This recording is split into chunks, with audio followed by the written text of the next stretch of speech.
Hello, Patreon members. Welcome to the bonus Q&A. Okay, so we do have some questions here from you guys. Thank you so much for sending them in. Aubrey, my first question for you is, what is your greatest fear? I hate reptiles, especially snakes. But yeah, the whole thing that started that, I was like around like 5, 6 years old, and my uncle was babysitting me, and they had snakes, and I was sleeping, and they put 4 of them on me, and one bit me. And after that, I've just been terrified of snakes. So even if I see them on the street, I will like cross the street. How old was your uncle? Probably like 17, 18. Okay, so he was like a dumb kid. A dumb kid, for sure. He wasn't like 15. No, He was like, no. This is a good idea. Yeah, no, he was like teens. I was never allowed to go there again. After I told my mom what happened, like, I never went back. It bit, like one of them bit you. Yeah, it like bit me. I was like, my like arm was like bleeding, and like, oh my God. I don't know. I'm still terrified. Yeah, it's okay. I don't blame you. And like, what's really creepy is that lately, like, my Instagram feed has all been fucking snakes. Yeah, it's because Siri's listening to you. Yes. And it like, knows. What the heck? But yeah, there's a lot of snakes lately, and I'm like, don't want to go on Instagram anymore. All right. First question from my patrons is from Polly. He says, "Hi Aubrey. First, I was starstruck and a little intimidated when I met you at the AVN booth this year, but you could not have been nicer. Thank you for that. My question: you have an amazing, iconic sense of style. Who are some of your favorite fashion idols or influences?" Well, first of all, thank you. I love meeting my fans, especially at conventions. But my fashion icons, I love Paris Hilton for sure. And probably Blake Lively. Okay. Those are probably like my 2 like blonde icons that I love. Mm-hmm. I don't know. I love the whole Gossip Girl era of her. So I love the whole like preppy, sporty, girly. Yeah. But then I love like Paris Hilton's kind of like that too, but also like will whip out a gown just to go to like Taco Bell. Like, so I would say those are like my 2, and they're more like on the younger age, like more towards my age. I didn't really have somebody looking. I guess as a kid, I liked Mary Kate and Ashley. Okay. But I guess they had a little bit of a style too. Yeah. But I'd say those 4 Those, people. and it's interesting too because both Paris and Blake Lively are both like marketing like geniuses. Yeah. Like they're both really. I actually didn't know that Blake Lively was like such a great. She has a lot of stuff that like she just doesn't even talk about. Yeah, all, I watched some like influencer thing because she's married to Ryan Reynolds, and they have like and he's like really. I mean, he's got so many brands that he's behind, and they like have all these like kind of co-collaborative things going on. And I was like, wow, I was really impressed. Like, she knows what she's doing, right? Merritt says Aubrey is beautiful and stylish. Her scenes show how versatile of a performer she is. It also shows her participation in some water sports. How much do her movie scenes reflect her personal life? I would say it's like 50-50. Like, I would never do anything on camera that I wouldn't do off camera. Mm-hmm. So I guess like a lot of it is me. But I would say camera makes me do the more wild stuff that I wouldn't necessarily get to do too often, because they get to like set it all up and be like, okay, you're doing it. Whereas for me, I have to like find somebody to pee on me, maybe. Like, that's a little more weird. Like, I love to do that stuff, but like I like to do it on set when everybody's like tested and it's safe and like. Yeah. And they know what they're getting into, right? And you have a boundary checklist rather than like some guy you just started dating. You're like, by the way, what do you think about this? And they might be weird about it. I mean, like, if I'm going to date somebody, I'm going to be like straight up first date, like, I like this. Do you? But I think on set, I was able to explore some fantasies and explore things that I wasn't able to do in my personal life at like in a safe environment. Yeah. Like, especially with Aiden, like with Evil Angel, I did so many firsts that I felt safe on set, because if it didn't feel good or like I didn't want to do it anymore, I would just like look at her and she knew, and we would change it and do something else. So yeah, I've heard that from a lot of performers, contrary to what popular belief may be, that porn sets are like the safest place to experiment with new ideas. Yeah, because I feel like I tried being tied up once, not on a porn set.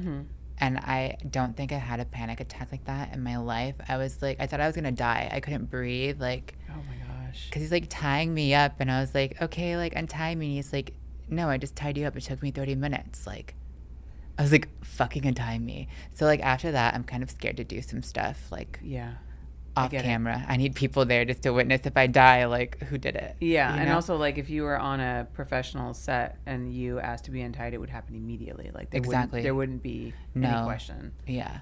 So I kind of get scared to do some wild stuff in my personal life now. Yeah, I get that. That makes sense.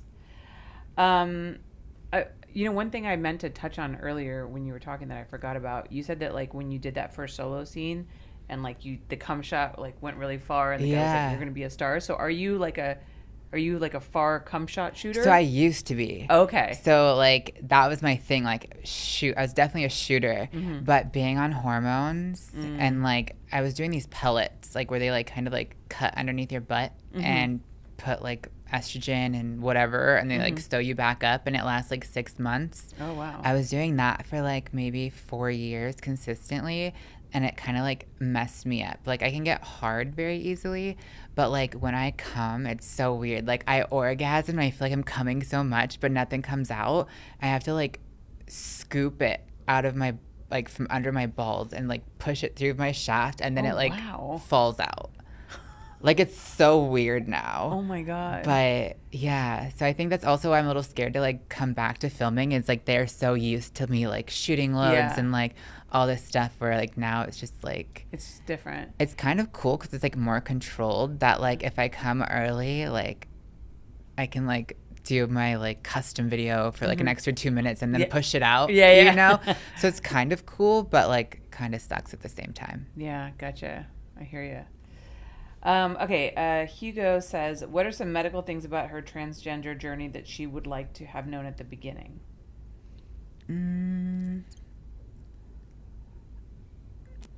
I guess my nose job. I got my nose done and like it just always leaks.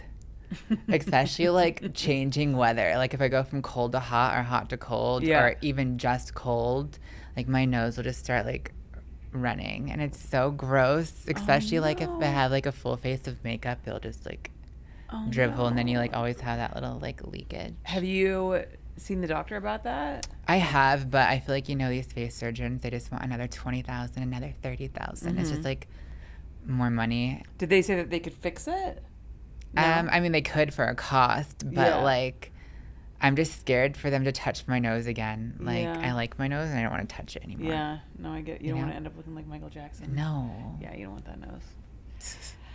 And then his next question is, what does she think about the idea that if one is not actively looking to medically transition, then one is not a real transgender individual?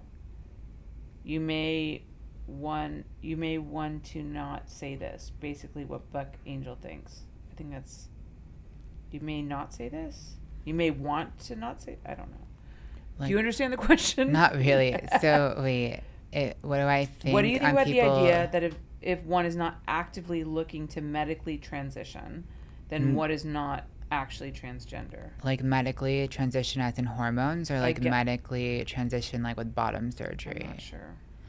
Okay. Well, I guess like I would say like I think being trans is like what you like your inside, right? Like I feel a certain way, I feel this way, like that's what makes you trans. I don't think being on medicine makes you trans or not. Like I didn't do hormones for a long time and I think like that's where like these guys like I don't know, I think they're sometimes stupid. Like they want us to be fully girly, but they want us to have a full hard dick and then they want us to like come so much.